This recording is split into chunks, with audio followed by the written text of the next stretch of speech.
por acá un invitado muy especial, el diputado Elías Wessing, del partido quiqueyano, ¿verdad? Demócrata cristiano. Demócrata cristiano, que estuvo en el día de ayer celebrando su 56 aniversario. Elías, buenos días. Muy buenos días, un placer poder compartir con ustedes nuevamente. Aquí estamos en el paredón. Elías, antes de iniciar con los temas políticos, Elías, yo quisiera que él quizás le pueda hacer una breve cronología a la gente de esos 56 años. Sí, cómo no. La historia del partido. Discúlpame, porque me crié viendo unas sillas en Yaguate siendo un niño, donde el difunto Aquiles Vallejo en Yaguate, cuando era PQD, así es, pelado, y luego más adelante se le agrega la doctrina cristiana, ¿verdad? En el año 2000. Ajá, es PQDC. Pero exacto, esas sillas de ese partido quedaron aquí en mi imaginario. Primero la del PAN, porque había un partido que se llamaba el PAN aquí. Sí, era de Neyni Barceja. De Neyni Barceja. Entonces después vino el PQD. Sí, bueno, el PQD vino antes. Ajá. Porque nosotros fuimos fundados en el 67, 2 años después de la guerra del 65. Sí. Mi padre estaba en el exilio, estaba en Miami en esa época, pero un grupo de seguidores formó el PQD. En el año de 1969 regresó al país, participó en las elecciones del PQD del 70. Ahí obtuvimos 185,000 votos, un 13% de la votación.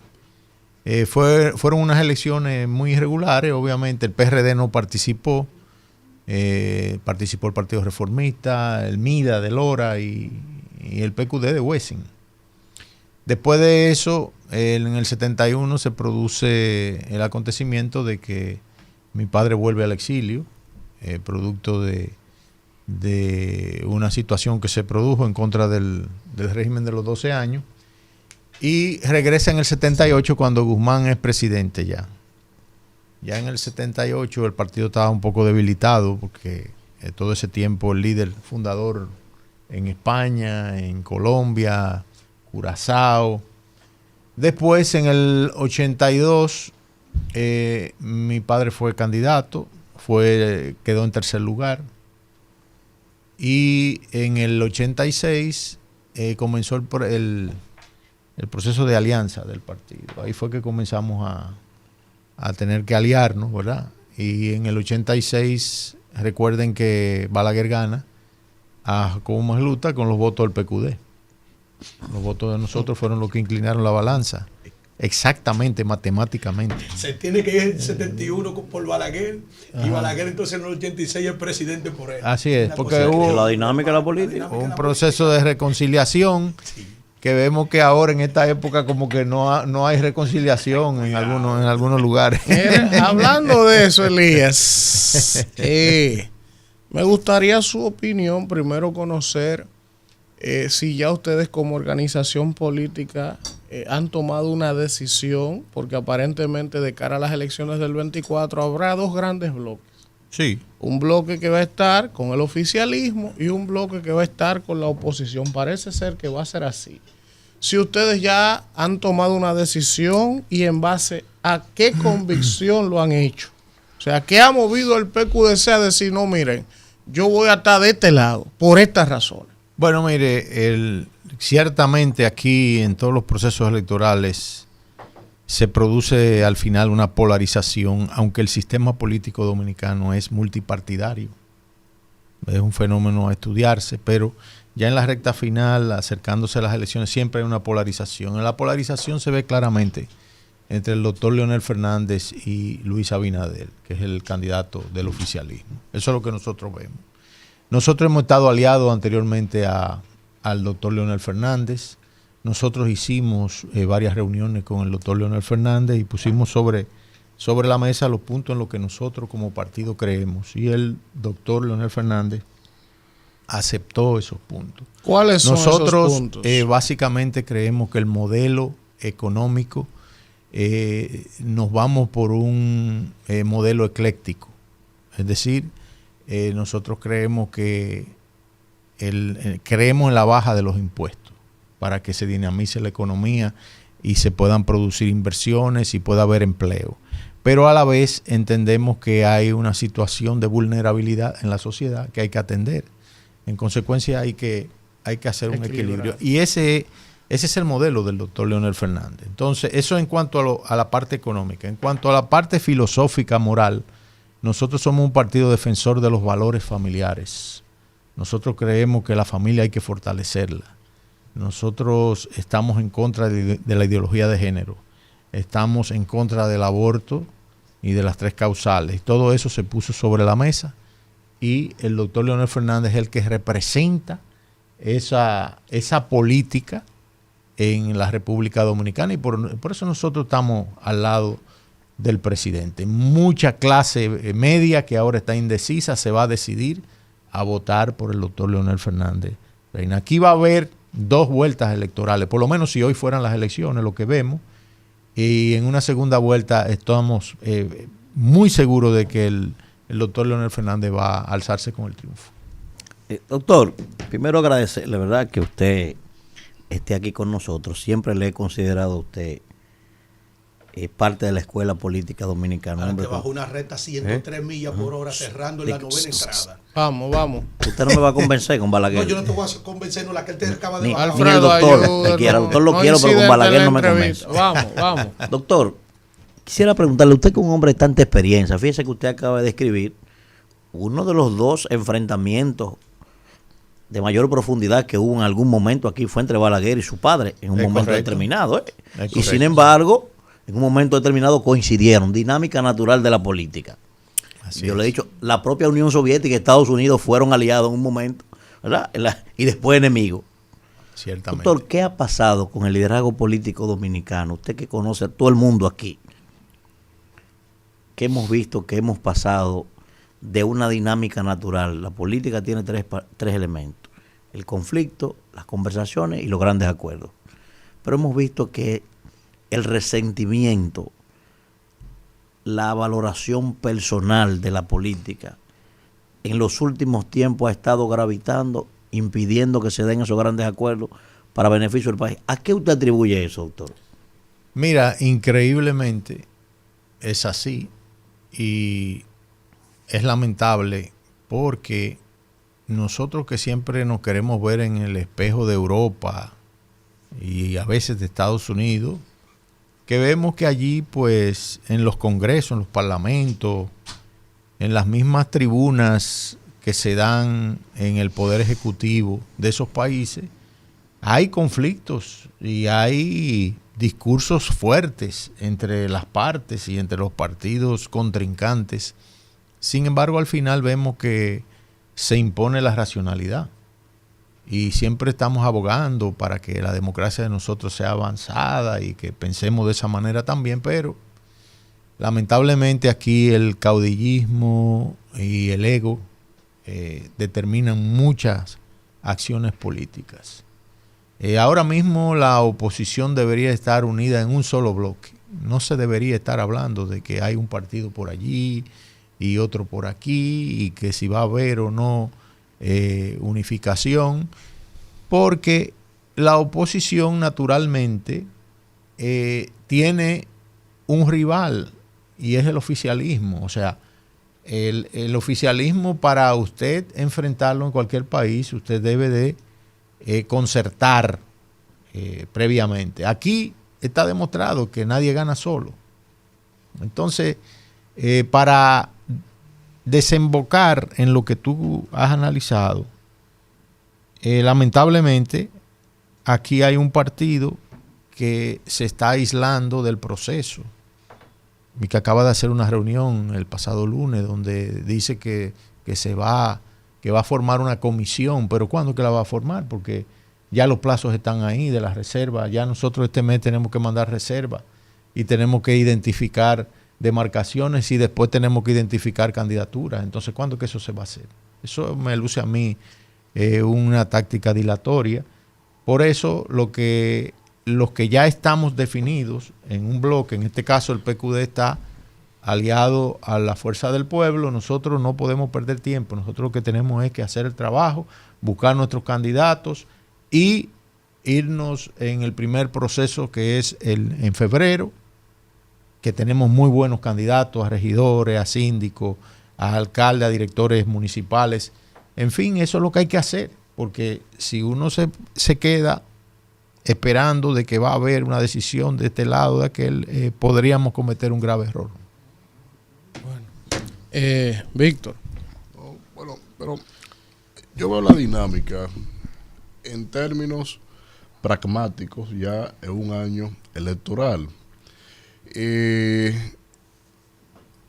señalado con mis compañeros que el ejemplo que hay en Venezuela con la oposición, cuando usted suma el valor de la oposición frente al oficialismo, es mucho mayor que el oficialismo. Y solo la fragmentación ha permitido que se mantenga el chavismo, el madurismo en esa realidad. En lo que tenemos en el país es básicamente lo mismo lo que se va buscando en que hay una cohesión con la oposición.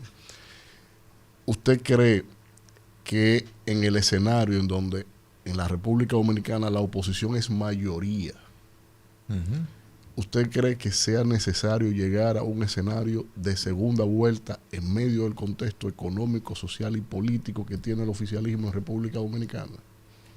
Mire, que el oficialismo, para ponértelo en términos deportivos, entre dos boxeadores, el oficialismo siempre es el que tiene la faja, él es el campeón. Es el que hay que destronar. Sí.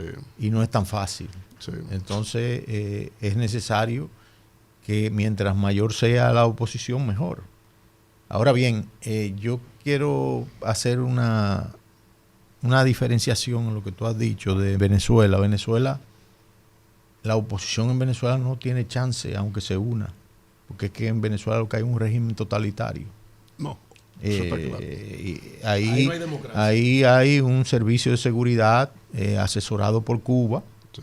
y ahí no se permite que... Todo eso es una pantomima de que surgió Guaidó, de que vino el otro. No, ahí eso es una dictadura. Y un organismo electoral. Que pueda validar eso. Exacto, y con una caricatura de que ellos tienen una asamblea. Sí. Y es un poquito más, si se quiere, light que lo que es el régimen cubano. Y te lo quiero decir porque nosotros no deberíamos llegar a una cosa así. Nosotros tenemos que defender esta democracia. Y por eso nosotros somos y creemos en la pluralidad, en el debate, en el conflicto racional. Nosotros creemos eso. Y eso es lo que hay que hacer. Ahora, lo ideal sería que nos unificáramos todos. Pero yo no lo veo así. Va a haber dos grandes bloques, va a haber una polarización. Uno lo va a dirigir Leonel y otro Luis Abinader. Eso es lo que va a haber. Don Elías. Eso es mi criterio. Don Elías. Oiga, qué coincidencia tiene el mundo. El número 4 es el número mágico para esa organización política, que cambió de siglas, pero en su ADN sigue siendo el mismo. Aunque de PRD positivo, sigue dando PRD positivo en el PRM. ¿Cuál es la diferencia, o si usted la ve, o cuál sería la coincidencia entre el 2004, oigan en qué número termina, esas elecciones, en la que Hipólito Mejía es derrotado en una candidatura a la reelección, y el 2024, que termina en 4 también, que le toca a Luis Abinader? Mire, a Hipólito en aquella ocasión lo derrotó la economía. El factor económico, la crisis que hubo, todos recordamos que la prima del dólar subió de 30 a 50, en fin, en los supermercados le decían la casa del terror. Fue una crisis coyuntural que fue muy bien aprovechada en ese momento por la oposición y por Leonel Fernández. Ahora bien, ahora no podemos decir que hay una crisis así, pero evidentemente que la inflación está atacando la economía familiar de los dominicanos. No es tú hace un año con 5,000 pesos, tú ibas a un supermercado y comprabas algunas cosas, y ahora eso mismo tiene que buscar 8,000 o 9,000 pesos, lo que tú comprabas con 5,000 pesos. O sea que hay una situación difícil y la oposición en todo caso debe de captar esa situación y comparar lo que es el manejo de la economía de manera diestra y lo que es, vamos a decirlo así, la improvisación. Aunque es el mismo gobernador del Banco Central que tenemos, ¿verdad? Sin embargo, hay políticas públicas, el gasto público que hace el PRM no es el mejor, porque cuando tú vienes a ver, todo se va casi en gastos corrientes, en salarios, en empleomanía, y no vemos inversiones de capital que son tan necesarias ahora mismo para el país y que son las que reditúan en empleo y que dinamizan la economía. Elías, finalmente, de mi parte, usted ha hecho una explicación magistral, histórica de los procesos, pero usted sabe, Elías, que en República Dominicana, como bien Manuel describía, hay un tema de que las emociones han desplazado a la razón a la hora de tomar decisiones trascendentales. Y eso no podemos ni siquiera endilgárselo a un solo partido, a un solo individuo.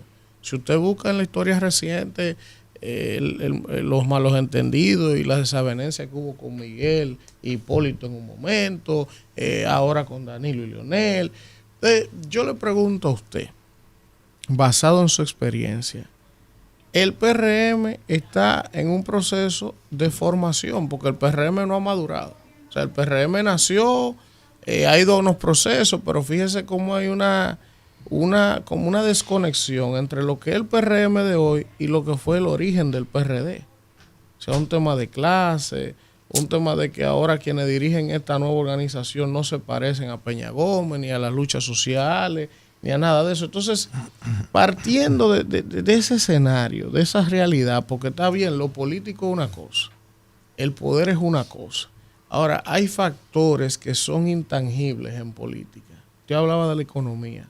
Pero, por ejemplo, esa situación interna que tiene el PRM hoy, que todo el mundo dice que no, que está todo bien, pero uno siente otra cosa abajo. Eso no puede también ser un factor decisivo a la hora de ir a lo electoral. Mira, yo te puedo decir que, modestia aparte, creo que conozco bien las entrañas de esos partidos, porque hemos estado aliados a ellos. Y nosotros estuvimos aliados al PRD cuando José Francisco Peña Gómez era su líder. Peña Gómez fue el gran táctico de las grandes alianzas aquí. Sí. Acuerdo de Santiago, 1974. Acuerdo de Santo Domingo. Después Acuerdo de Santo Domingo. Balaguer, vamos a decir, no copió, pero Balaguer hizo lo propio, porque Balaguer era un zorro político. Y Leonel también ha hecho lo propio. El PRD, después que Peña Gómez muere, ahí no hay ningún tipo de control. Recuérdese que Ramón Alburquerque, que hoy creo que tiene un movimiento, que aspira, fue el presidente del PRD, tuvo una gran oportunidad de institucionalizar ese partido y no lo hizo. Entonces, vemos que las decisiones en un partido, cuando se toman, no te la puede impugnar un compañero de X lugar. Y el PRM sigue teniendo ese problema. O sea, un organismo del PRM decide, toma una decisión y entonces salen por allá 2 o 3 organismos de una provincia, lo que sea, impugnando eso y diciendo que ellos no acatan eso. Entonces, donde no hay disciplina, donde no hay autoridad, lamentablemente ahí no puede haber, vamos a decirlo así, un éxito en los procesos que se dan. Y ese es el problema. Sigue siendo, es el PRM, pero sigue siendo el mismo PRD en el manejo de la cosa pública y en el manejo de sus asuntos internos. Deberían haber madurado en ese aspecto, pero no lo han hecho. Doctor, usted creo que de las pocas figuras en este país que todavía sigue siendo lo que usted decía hace 40 años. Sí, usted correcto. es un defensor profuso, creo que es la única diferencia que tengo con usted en esa parte. Defensor profuso de la extrema derecha, los sectores conservadores. Igual que yo. Usted también. Extrema No, pero usted es derecha, un boqueroso, está hablando del cristiano, doctor. Extrema derecha cristiana. No. Defensor de esos valores, ¿verdad? Vamos, Desde hace vamos. 40 años se ha mantenido ahí, no ha doblado para ninguna Yo parte. tengo 47. Usted es un boqueroso, amigo. Vamos, vamos. Doctor, entonces, escuche esto, doctor. Yo he hablado aquí del peligro inminente que significa para nosotros dividir a la sociedad. Está un grupo por un lado promoviendo a los LGTB, promoviendo el aborto, promoviendo muchísimas cosas que no son de nuestras tradiciones, y por otro lado hay otro grupo también enfrentando eso, pero de manera radical. Hay figuras en este país, doctor, con las que yo he disentido, inclusive toda mi vida disentí con el cardenal López Rodríguez en este país. Ahora, nunca he dejado de reconocer los aportes gigantescos que ese señor le hizo a este país como muro de contención, como poder fáctico de la iglesia. Así es.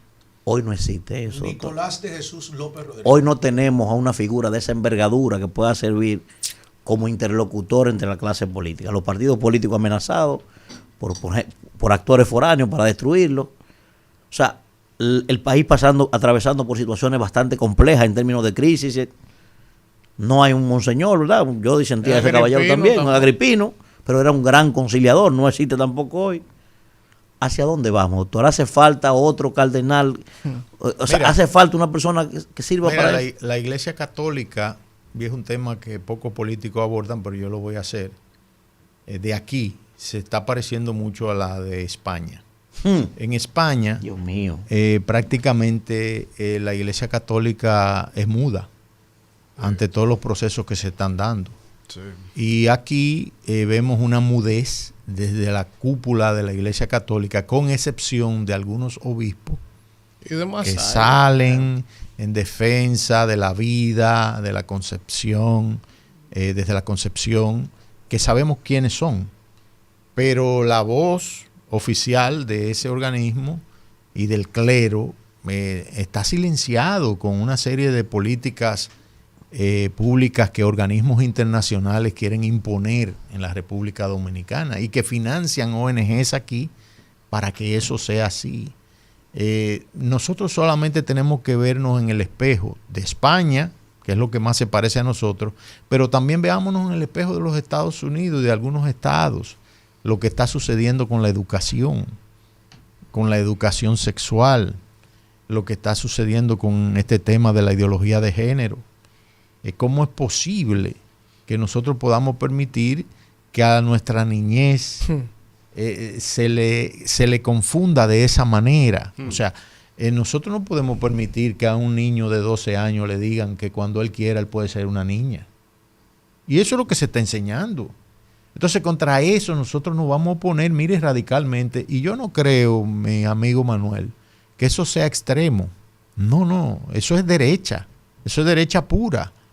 Es que nosotros creemos esos valores conservadores que son lo que le han dado el progreso a la sociedad occidental. Y lo que la ausencia de ellos lo han degenerado. Exactamente, o sea, nosotros no podemos permitir eso. ¿Cómo va a ser posible que se esté diciendo que un niño tiene derecho a cambiar de sexo, a ir a un médico sin la autorización del papá y de la mamá para cambiarse, para cercenarse sus órganos genitales? Autorización de nadie. Exactamente. O sea que eso no puede ser. Eso no es, mira, eso no es ni político. Eso es un asunto ya. Sí. Oiga este ejemplo. Sí, quería, doctor, preguntarle. Sí, con mucho gusto. Viendo el contexto en el que estamos viviendo hoy con el tema de la violencia escolar, yo decía ayer que no es solamente un problema del Estado ni de los gobiernos que hemos tenido, sino que es un problema también que hay que verlo desde la perspectiva de los hogares monoparentales que tenemos en el país, encabezados por las madres, que tienen a su vez varios roles que se les ha impuesto socialmente, que eso limita, ¿verdad?, que las mujeres dominicanas podamos desarrollarnos, y que también, obviamente, esa construcción de una sociedad con antivalores, pues nos ha llevado a que los niños reflejen en las escuelas ese comportamiento que ven en sus hogares. ¿Qué usted nos podría decir sobre eso y qué propuestas pues ustedes tienen? Aquí hay que rescatar la moral y cívica en la escuela. Sí. Aquí ya no se da moral y cívica. A mí me dieron moral y cívica, no sé si a alguno de ustedes. Claro. A mí me decían que cuando está lloviendo y yo entro a una casa, yo tengo que revisarme los zapatos a ver si puedo ensuciar esa casa o no.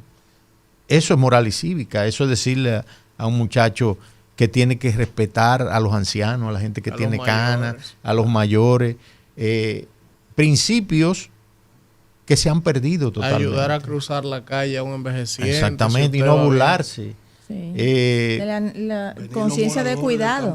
Exacto, o sea, hay una serie de cosas que tenemos que rescatar. Mira, yo fui el introductor de la ley 44-2000, sí, que establece el reforzamiento de la materia formación humana y religiosa, que así que se llama, con valores bíblicos, es decir, con lectura de la Biblia.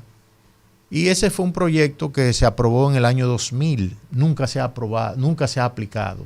Ningún ministro de educación se ha ocupado de que eso, con una simple ordenanza y con la preparación de los maestros en esa área. Usted sabe el logro que hubiera sido eso si lo hubiéramos aplicado desde el año 2000. Hubiéramos evitado muchísimas cosas. Claro. Porque es que eso, cuando usted le enseña a un muchacho esos principios, obedece, respeta la ley, y no veríamos tantos escándalos como los estamos viendo. Suicidios de los niños. Estamos viendo, yo vi 2 casos ya. Sí, óigame, ¿qué es lo que está pasando? Claro. Eso es precisamente. Doctor, usted sabe que antes de la pregunta de Kimberly sobre lo que usted estaba diciendo ahí. Gracias, doctor. Sí, sobre este libertinaje que hay, de que querer pretender, de que permitirle a un niño, de que la escogencia del sexo, que sé yo cuánto. Que yo quería decirle a usted como cristiano, usted sabe la vagamundería que es. Por ejemplo, le voy a poner 2 extremos. Sí. Los hijos de Ricky Martin, 2 niños que tuvo in vitro con una señora. Sí. Tener que levantarse por la mañana y ver que de la cama, de la habitación de su padre, no sale una mamá, una hembra y un varón. Sino 2 benditos hombres. Esos niños pequeñitos viendo qué van a hacer. Pero también sucede lo mismo cuando son 2 mujeres también en un hogar. Otra aberración. Usted sabe lo que es la distorsión, el crack mental que viene ya, in situ, desde abajo. Porque lo peor de eso, y yo tengo las mismas convicciones del honorable. No negocio eso. Pero en la adultez, cada ser humano tiene derecho a hacer lo que entienda. Ahora, yo soy un poco radical con eso. Por ejemplo, yo no permitiría que una pareja del mismo sexo adopte. No, es que yo no permitiría eso. Es que no debe ser. Las sociedades que quieran hacerlo por su creencia, ¿sabe lo que es eso? Es que no debe ni el ser. matrimonio tampoco. 2 hombres besándose y que se levantan porque el hecho de que tú decidas hacer con tu cuerpo y con tu vida de adulto lo que tú quieras, míralo cómo está pero promover eso como algo normal, que no. Soy respetuoso. Mira cómo lo dejo que ustedes se expresan. Soy respetuoso. No, pero es la verdad. Mire, por ejemplo, lo penoso que es ver la Casa Blanca en Estados Unidos. Promoviendo toda esa vaina. No solamente que estén ahí los gays y las lesbianas, sino que se quiten que se desnuden. No, pero yo lo que dice aquí hoy, pues yo lo que dice aquí hoy. La Embajada de Estados Unidos en República Dominicana dice que protegerá la dignidad de la comunidad LGBTIQ más aquí en el país. Una política. Yo insisto, yo con eso tengo mis reservas. Yo no comparto eso. Ahora, el adulto que lo quiera hacer bien, el país que lo quiera hacer ahora, usted decía ahorita, veámonos en los espejos. Si usted ve la sociedad estadounidense de hoy, tengo amigos que quieren cómo está, en la condición que está sucumbiendo de la calidad de los humanos que está produciendo. O sea, porque no solo vamos a decir los LGTB, ahí hay un consumo excesivo de droga, ahí hay un excesivo, o sea, doctor, ahí va con usted también este fenómeno. El que quiera hacer eso y creer en eso, que lo haga. Ahora, yo en mi país, que esos no son valores nuestros, yo no comparto esa vaina. Eso no cabe aquí. Doctor, ¿qué le da la Biblia al ser humano? Principios, valores, amor. Claro, ¿Sí o no? Claro que sí. Le están quitando a los niños en las escuelas, en algunas sociedades, la Biblia. Entonces se le entregan ya a la puerta de la cárcel cuando son unos monstruos. Exacto. Para poder domar esos demonios dentro. Tratando de que esa Biblia, esa palabra que no le quieren que los niños tengan uso en las escuelas, se la dan en la cárcel para controlar los demonios ya convertidos en escoria humana. Mira, yo quiero decir que este es el único país que tiene la Biblia en su bandera. Y tiene la inscripción que dice: y conoceréis la verdad y la verdad os hará libres. Eso teológicamente es una profecía. en este país ese tipo de políticas no cabe. La traiga Estados Unidos, San Estados Unidos, quien sea. Aquí nosotros no vamos a aceptar ese tipo de política. Y yo exhorto a la familia dominicana y a los ciudadanos a que se fijen muy bien en eso. Y que piensen no en ellos mismos, que piensen en sus hijos y en sus nietos. ¿Qué es lo que van a recibir en las escuelas? ¿Qué es lo que van a...? Nosotros tenemos que oponernos radicalmente a eso. Si eso es ser de derecha, si eso es ser ultraderecha, pues mire, Eso es ser humano. me siento muy conforme con eso. Gracias, Elías Huesin, por estar con nosotros. Sí. Vamos al contacto y regresamos con más del Rumbo de la Mañana.